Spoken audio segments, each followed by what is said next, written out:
Amazing work, obviously, with the Fabelmans. This has been, we had to get to this point, of course, to make this movie because it's the post hindsight that makes sense, right? Tell me about what it meant to you to finally tell this story, and of course, to have such a wonderful person like Michelle in it.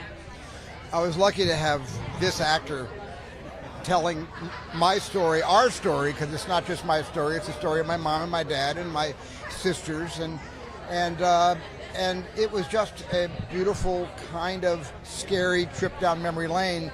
I think mainly because it's very easy and safe for me to make a movie where I can sort of get behind history or get behind science fiction or genre, but to actually, tell a story about things that have happened to me and us in our lifetimes was probably the scariest decision to make. I wouldn't have done this movie 10, 15 years ago. Right. I feel like it could only have happened now. What emotional sort of holes did you have to dig through and up out of to make this?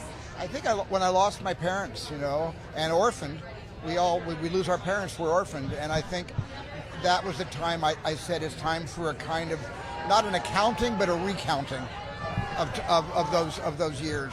And they were hard years. It was a tough childhood. It was also an entertaining childhood. Yeah.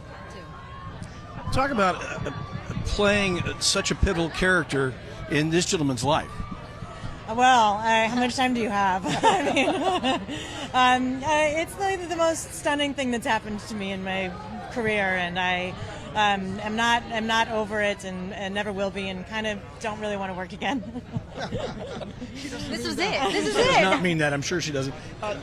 You really do kind of peel back the pages, and you're very vulnerable in making a story come to life like this. And I think it must be fascinating for you as an actress to play this role, and also for you to direct someone to do it. Well, Stephen was always so open-handed with the information. He just sort of gave and gave freely. So there was felt like there was just this well, and that we were all kind of the beneficiaries of it. Like there was nothing that we couldn't talk about. There was nothing that we couldn't share, and it was like a very emotional and at the same time very safe and loving place to work. When you're telling the story, and I've lost both my parents, so I know how you feel. You're becoming orphan. But you think about those moments, and you want to tell those stories, both kind of the best parts of your childhood, maybe some of the worst. Well, yeah, it's the best of times, the worst of times. It goes right back to that literature, and we all go through it. This is not a unique story. What's amazed me though, because I thought my story was pretty unique, I have gotten so much response from people who saw the film and then said, I have a monkey growing up, or somebody else who said, oh my God, my parents went through the same kind of divorce because of a third party. I mean, I've heard so many stories. People start talking to me about my movie and they immediately switch to their own stories, which I'd rather hear about, by the way. Well, your story resonates with theirs, and you tell it beautifully on screen. You had an incredible cast. You're receiving the Vanguard Award. We've spoken to most of them, but what a cherished opportunity to work with some really talented actors. Yeah, it really was. I mean, some I've worked with before. I had just finished another movie with Judd, and Paul and I go way back. But then to discover somebody like Gabe, who we're all going to be watching for decades, was really just such a thrill to see this kid just come out of the gate with so much enthusiasm and so much passion and so little insecurity. It was really remarkable. Yeah.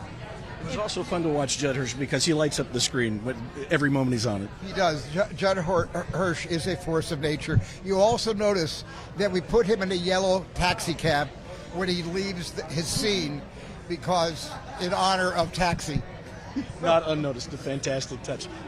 Final Anything question, further? yeah. For the people who are chasing their dreams like you were when you were a kid, any life advice for them, especially when they hit adversity and rejection and failure? Oh, advice? Yeah, for people chasing their dreams like when he was a kid. I always say for anybody who's going into a creative field, never to take advice from business people. That's my best advice. What about you, Stephen? Well, just never catch up with your dreams or you'll stop dreaming. The dream's always got to be out a little bit ahead of you. Yeah. Always move those goalposts. In this case, it's a good thing. Thank you so much for speaking with us. You look fabulous, and thank you again. Congratulations again. One of